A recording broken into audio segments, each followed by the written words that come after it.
So, welcome to my presentation on the new WPILib Trajectory Generator.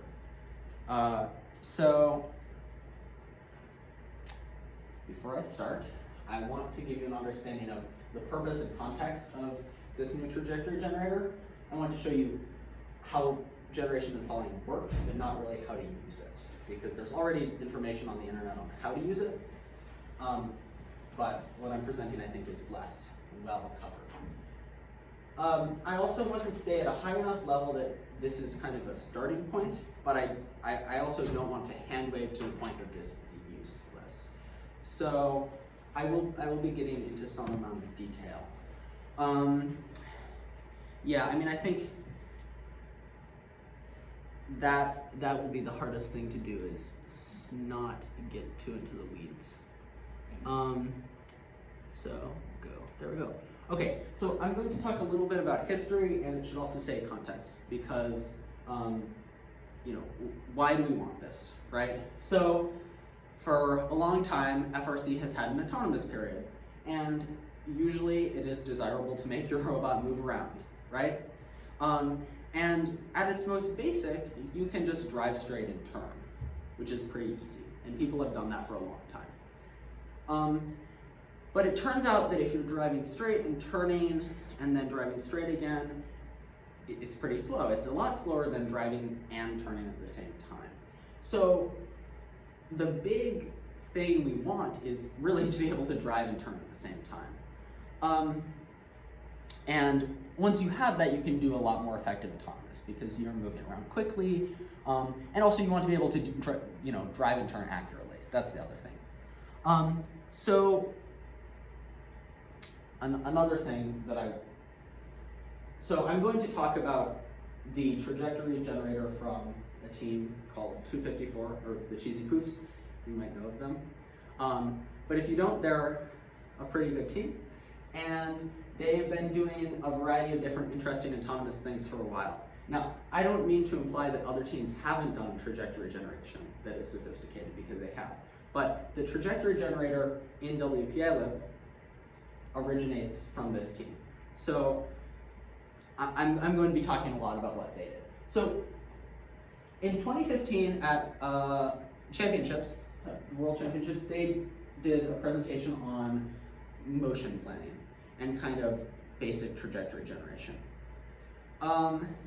And I think I kind of give this as the first milestone, because this was one of the first really well-distributed presentations about this subject, and a lot of work that happened after that by a lot of different teams was based off of this.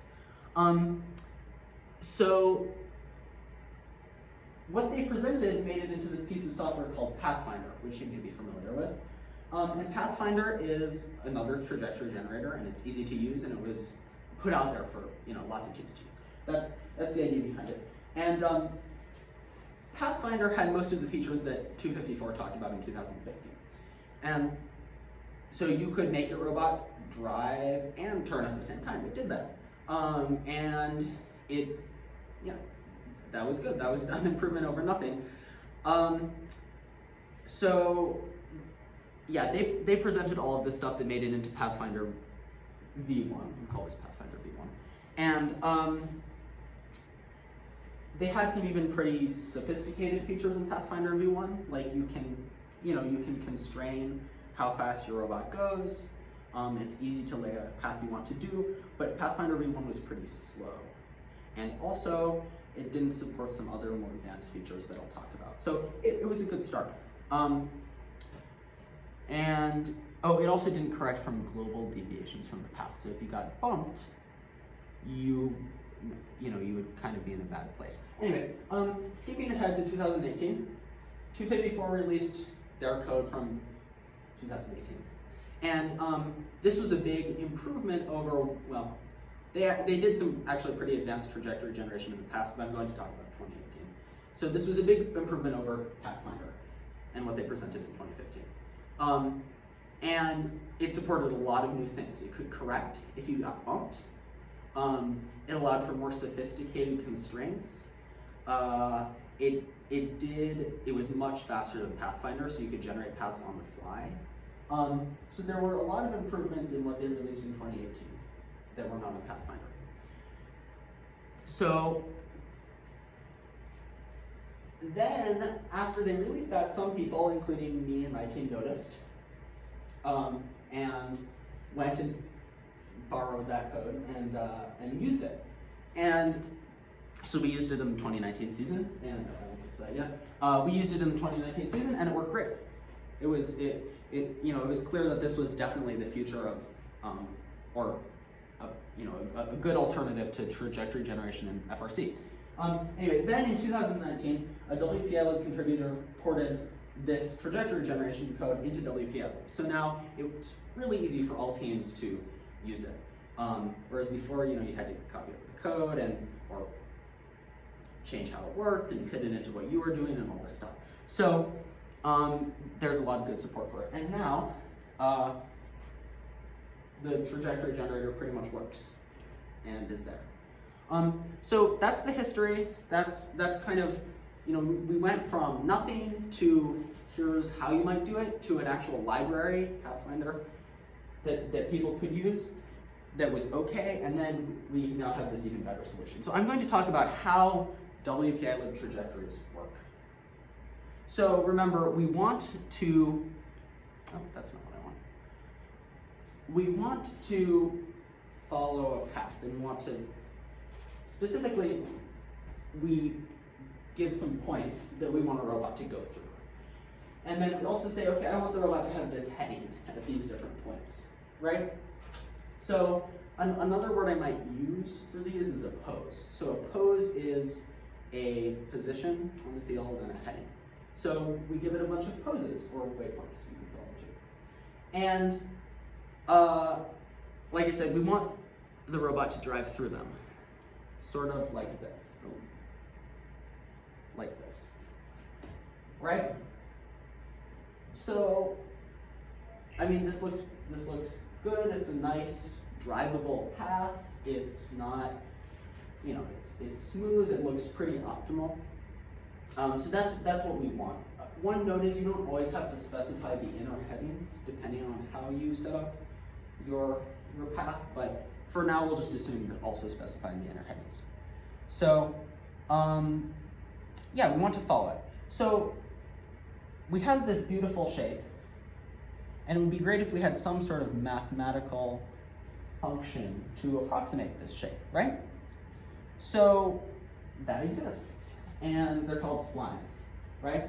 Yeah, that was what I was talking about. So specifically, we use Hermite splines, and the idea here is that we have a polynomial between each of the two waypoints, each two waypoints, I should say, right?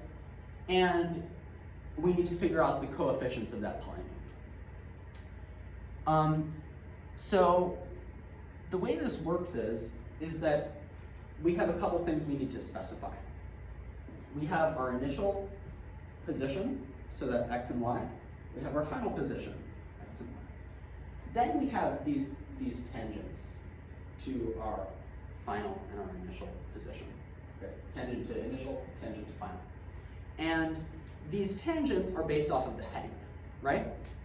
So the direction of these tangents will be the heading that we want to be at each of these waypoints.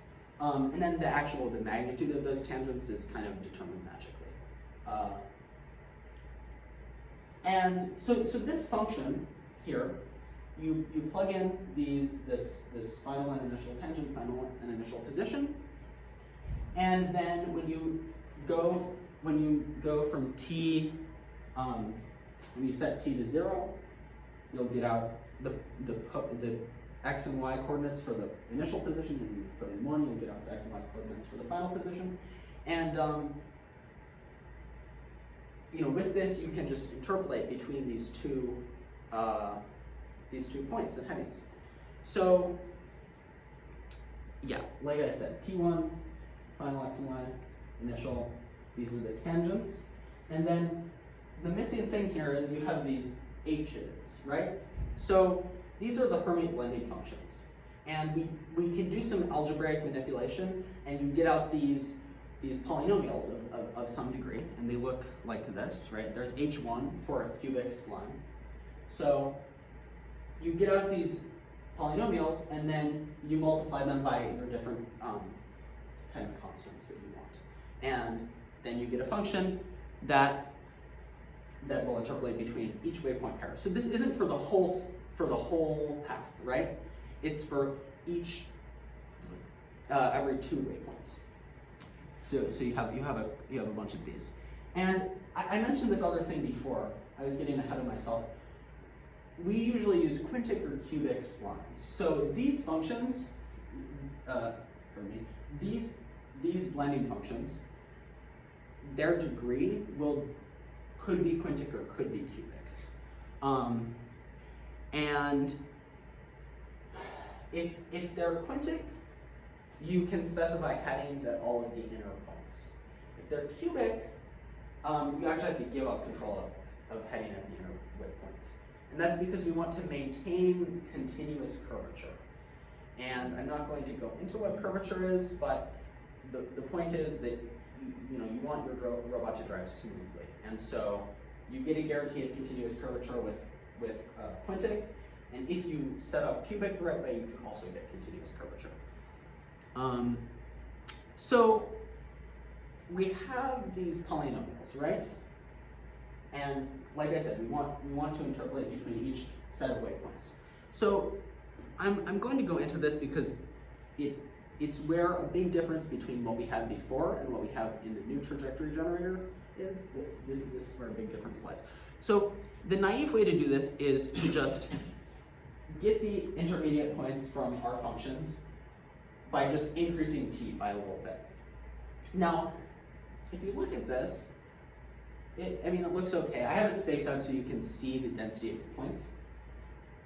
What you'll see is that the points here are not spaced out at all, and here they're very spaced out, which isn't great, right? So we could just decrease t until they're the right spacing, but the issue is the right t that spaces them out pretty well, but not so closely that we get way too many points, but not so far away that we have too few points. That optimal t is kind of hard to find for every different spline. For every different polynomial, right? So this is not really a great solution. Instead, it would probably be good to sample maybe by how far we are along the spline, right? Because then you can say, okay, I want to sample every 1 inch. And it doesn't matter that, this function is different from this function. You're always going to get even spacing. And then instead of it being really hard to pick a good dt, it's really easy to pick how far you want them to be spaced out because it's in a real unit. So once again, the kind of naive way to do this is the way that Pathfinder does it, the kind of precursor, or one of the precursors to the new trajectory generator. So is this. And the idea is that you do what's called reparameterization. And you call it that because instead of this having a parameter of t, which is just a number, 0 to 1, your new parameter is s, which is distance traveled. And so in abstract, you want to change this function so that it's based on total distance traveled. And here I'm sampling every 35 inches, basically.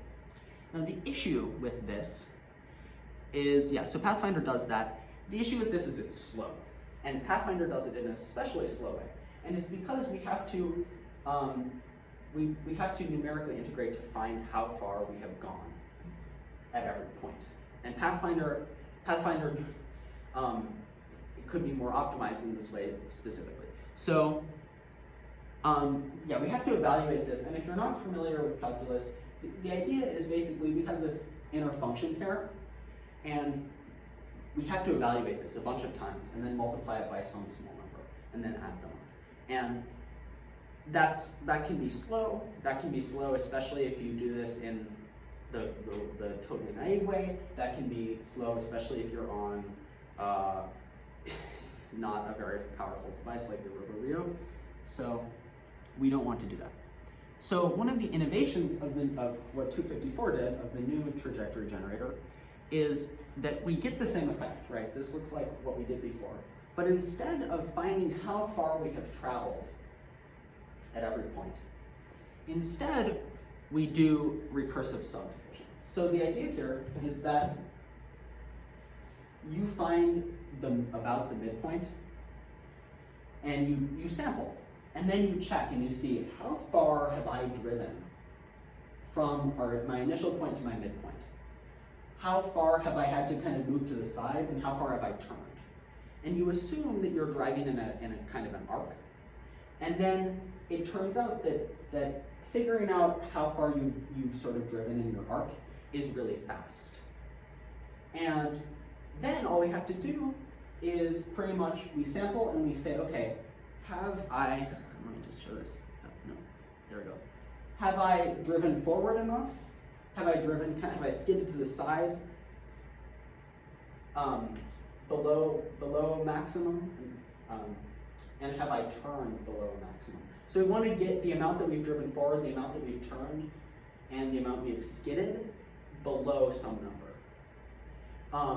Because then you can say, okay, I don't want to drive, I want my points to be spaced out no further than, an inch driving forward.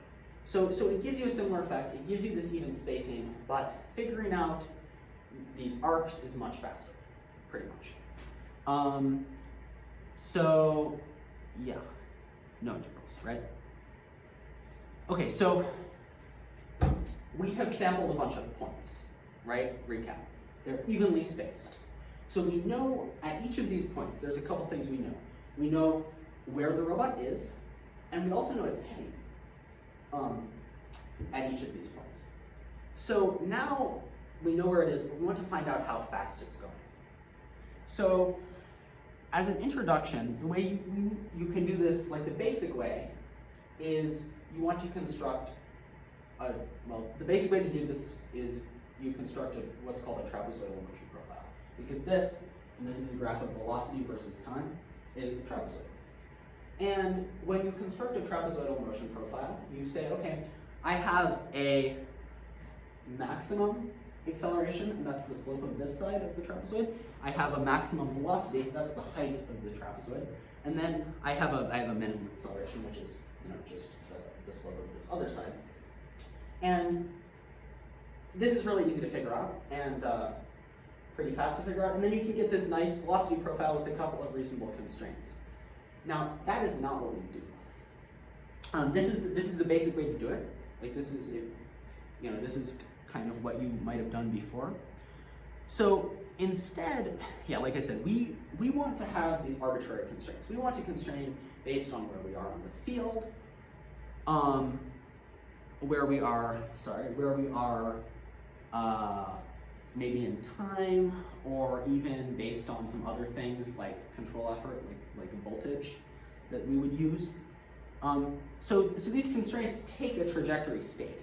So like each of those points along this line that we sampled, we'll call that a trajectory state. So they take each of those states, and then they spit out for each state a minimum and a maximum velocity and acceleration.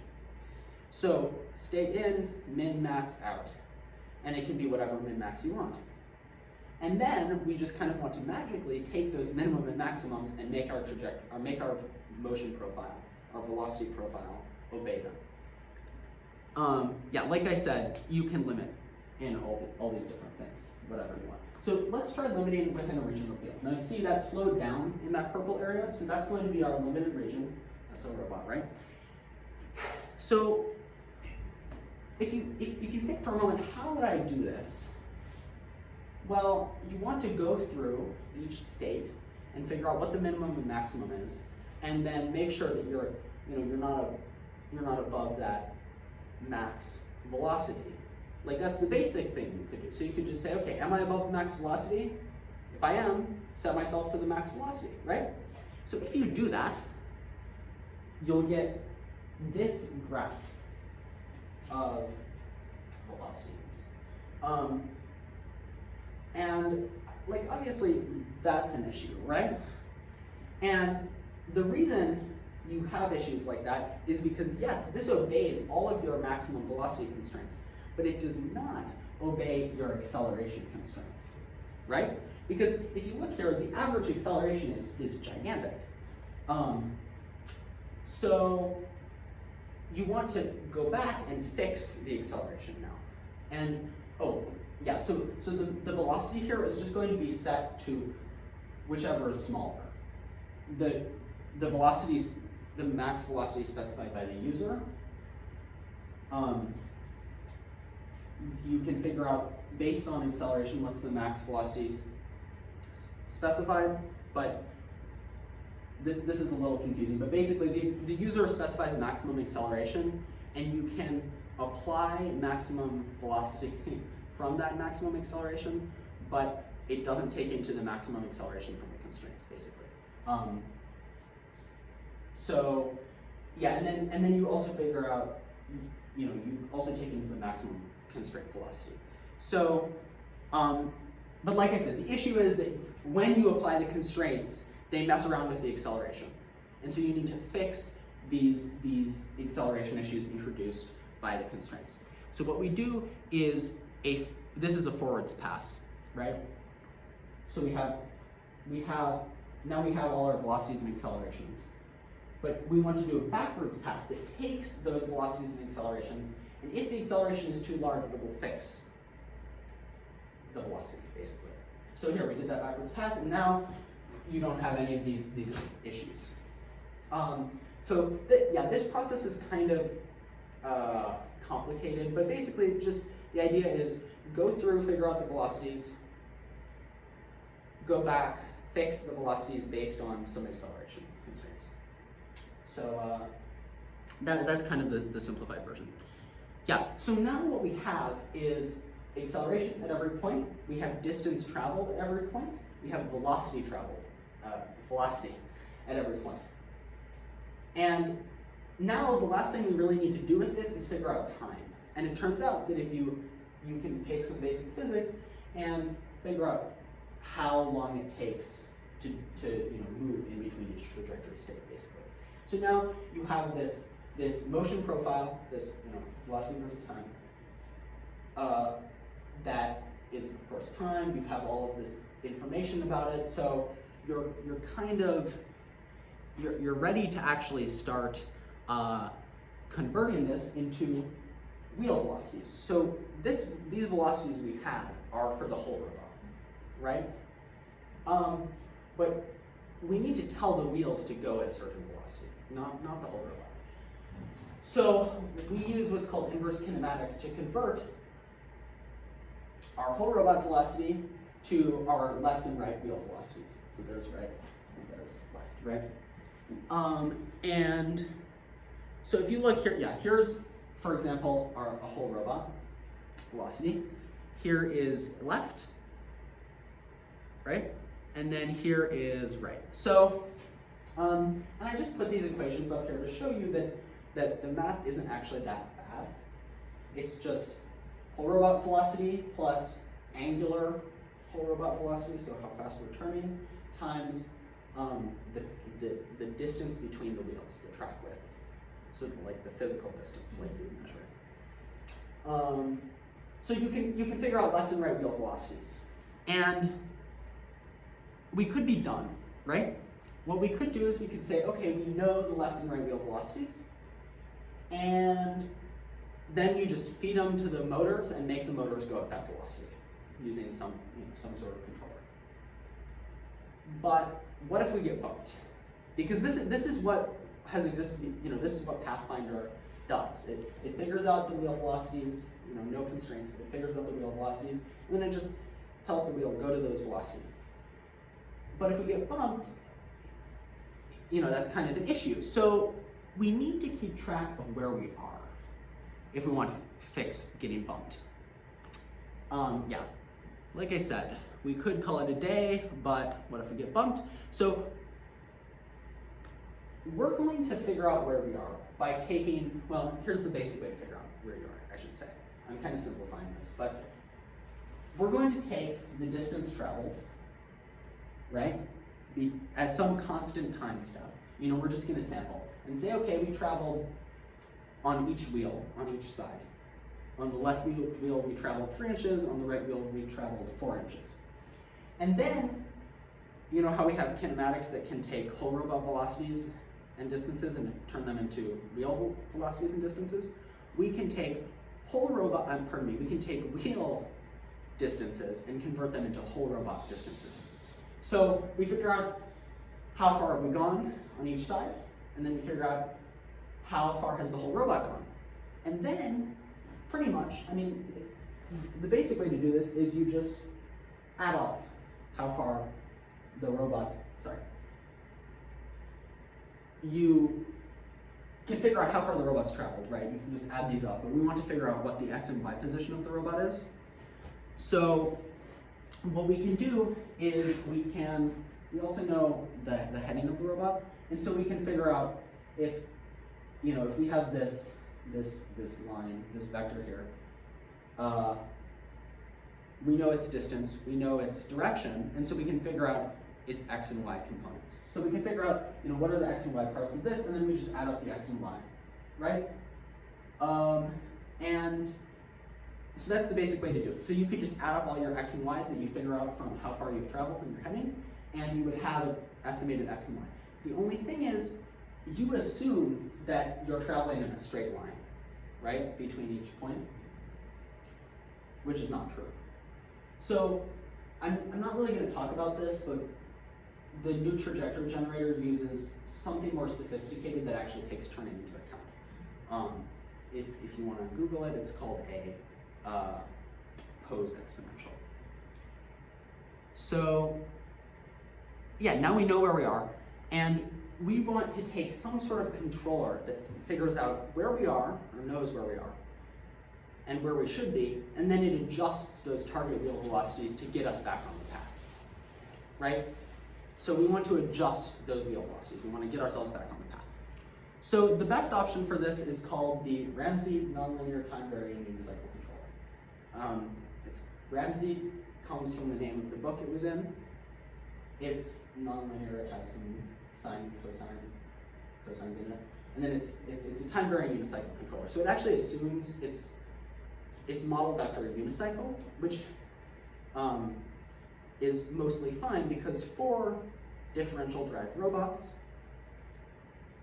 you're kind of like a unicycle until you're standing still, right? Because when you're standing still, differential drive robots can turn in place, unicycles fall over. So the Ramsey works all the time except when you're sort of at rest.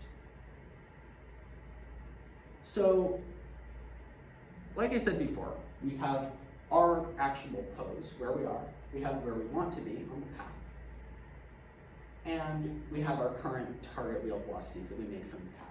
And then Ramsey says, okay, I'm going to modify those new target wheel velocities just to get us back on the path. So that's the idea. So to recap, what we do is, not really to recap at all actually, I haven't talked about this yet. We want to start a timer, right? So to follow everything, we start a timer. And because our trajectory is timed, we know where we need to be at every time. We figure out at our current time, where do we need to be? And then, based on where we need to be at our current time, we feed that information into Ramsey. And then we also know where we are, of course, right?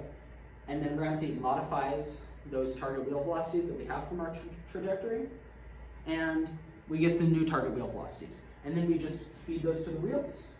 We say, okay, you need to follow these wheel velocities that have been modified by Ramsey, and you're done, pretty much. So that was the whole thing, but I'll go over it again. Oh, actually, one other thing is this last bit about Ramsey is true if your robot is like a differential drive robot, or we also call those non-holonomic robots. So if it can't go side to side, basically, Ramsey works great. If you are holonomic, if you can kind of go side to side or wherever you want, like a swerve drive or mechanism, you would not use Ramsey. You would really just have a P controller on your heading and kind of how far you are off the path. So you need this kind of fancy control law to get you back on the path if you're a differential drive, because you're constrained. But if you can move in any direction, getting yourself back on the path is much less complicated. And the new WPILib Trajectories has good support for both swerve drives and metronome robots. So if you have a holonomic robot, you're still going to be able to follow trajectories, and everything pretty much works the same up until this step. So to put it all together, we specify some waypoints, right? Position, heading. We figure out a spline, we parameterize a spline to go through each waypoint. So we have a bunch of points now. Then we generate a velocity profile from each of these points, and it has some user-specified constraints. We get a time for each trajectory state, so we time our velocity profile. Then we start following the trajectory. We get the state for our current time, and we also track our position simultaneously. And then we figure out left and right velocities to get us back on or to keep us on the path from the left and right velocities that come from the state at our current time. And then we feed those velocities to the wheel controllers, to controllers on the wheels that make them run at a certain velocity. I'm kind of going to hand wave this, but you need to have controllers on the wheels that make them run to a certain velocity. And there's all, that's a subject for another day, basically. So here is my demo. Okay. So I'm going to make the robot. I'm going to show a trajectory, right? And then I'm going to show a video of the same trajectory driven by the robot. So if I can sync this up. So there's a region constraint here, right? We want the robot to go slower in this area, and then it just comes around and turns and drives up to there. So there's a demo, and I can show it one more time. Oh, wrong screen, sorry. So there you go. That's an example of this being used in real life, and it works really nicely, as you can see. In fact, I couldn't find it, but there have been times where a robot's been bumped by another robot, and it keeps working. So, yeah, there you go. That is the end of the scripted presentation. Questions? So, say for that particular example in the video, how did you determine the endpoints? Yeah, so there is a field CAD, and I basically sat down one day, opened the CAD on my computer, and measured them out. Sometimes they also have field drawings, and so sometimes I use those. Sometimes you can't really figure out all of the points from those drawings, so I sat down with the CAD and measured it. But yeah, I mean, it also takes a little, so if you saw, one of the things about this is that it actually drives off a bump here, right? This bump, which is why we go a little slowly. So especially when you have stuff like that, you do also just have to run it and see if it gets to where you want. Because so in that particular path, really basically all you had to worry about was the beginning of the path and where you were going to terminate and at what angle. Yeah, pretty much. There are actually 3 waypoints here, or actually there are 4. There's one here. There's one here to just make us keep going straight off of here. And then there's one up around here, and then there's one here. So, but yeah. So why did you choose the one up there? Well, so as opposed to letting it compute the spine itself. Yeah, it just didn't drive as well that way. I mean, sometimes you have to do stuff like that. Right. Especially because this is such a tight turn. Right. I think it actually worked okay, just letting the spline kind of do Yeah, that. I was suspecting. But Well, that would have to do with the order of the polynomial. Basically, that would be the real constraint. Yeah, it might work. It might be also different depending on, like, if you had used a cubic polynomial, it might have worked a little Right. differently. Yeah, so the main question I had was about step 4. If you could go back to Yep. those slides. I started to lose you on kind of tying right. So you talk about the motion profile, and yeah, so this graph here, like in what context is this graph created? Okay, so yeah, the context, maybe I should go into this a little more. One of the things that I think I actually didn't mention This makes sense. was that, keep in mind, the user, so even with these fancy constraints, you must specify a maximum velocity and a minimum and maximum acceleration, right? You must specify that. And so the context here, right, is that you have also given some extra constraints. So in this case, we've limited in a region, right?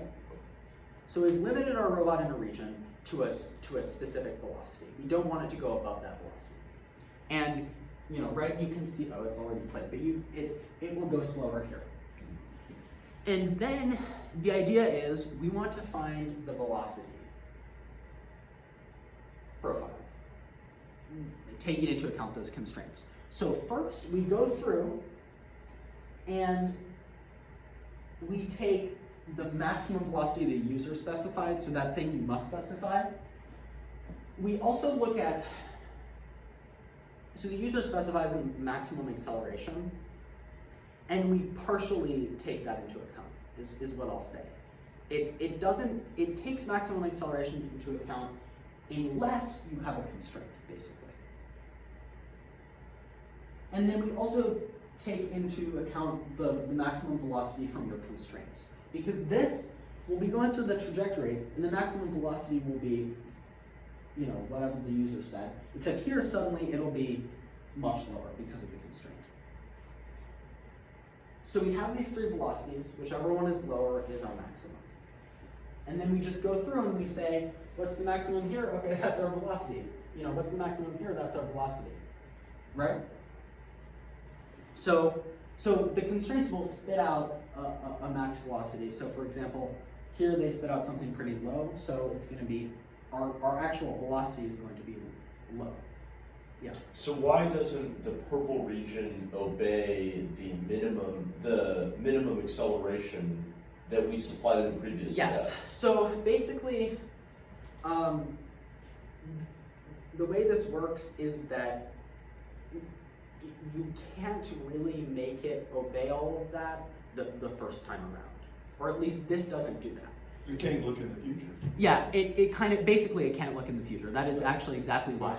So instead, we have to run backwards, right? So because it can't look into the future, we go back and then we check, we fully apply that max accel. Oh, so you can't, the jump happens because suddenly it's not smart enough to say there's a requirement. Yeah, exactly. Because pretty much okay. we're just looking at, we're just looking at velocity, right? I mean, we're kind of not, but we're mostly just looking at velocity. And so, yeah, it's not smart enough to figure out that this is a problem until you go back the other way around. And then, because you're going backwards, you can also kind of look forwards in time, if that makes any sense. So you need these 2 steps. The yellow velocity profile, that's never run anywhere. I just have that here for visualization purposes. It's the And by the way, shouldn't that really, the acceleration go back to the end of that constraint? In other words, be moved back. Okay, the point where the acceleration starts up on the right side, here. that point there should be right over the end of the purple. Oh, yeah, sorry. So this is not, this is a little bit confusing. This is on an X and a Y coordinate plane. This is velocity versus time. So they are, if I were to reload this, they would be synchronized in terms of time, but it's not. I understand. Yeah. Okay. Is there ever a scenario where, or for example, if the robot's turning hard, that would limit the maximum velocity or the acceleration? Yes, so that's an excellent question. This is one, actually, I talked about this, I talked about the velocity region constraint because it's easy to sort of understand, but actually one of the main reasons we have these arbitrary constraints is because we want to deal with situations where we're turning. So pretty much always, we also have a centripetal acceleration constraint. Right. And the idea there is pretty much that you just want to make sure that you're not turning too fast at any point. So yeah, that's actually. So that would actually, as it's plotting it out, it would decide that, well, we're turning really hard, so I'm gonna bring that constraint in. Exactly. And that feeds Well, into do this you one ever as well. deal, do you have to deal with the wheel speed constraint? Yeah, so that's so pretty much you can do that. You can constrain based on wheel speeds. Last year we didn't do that at all.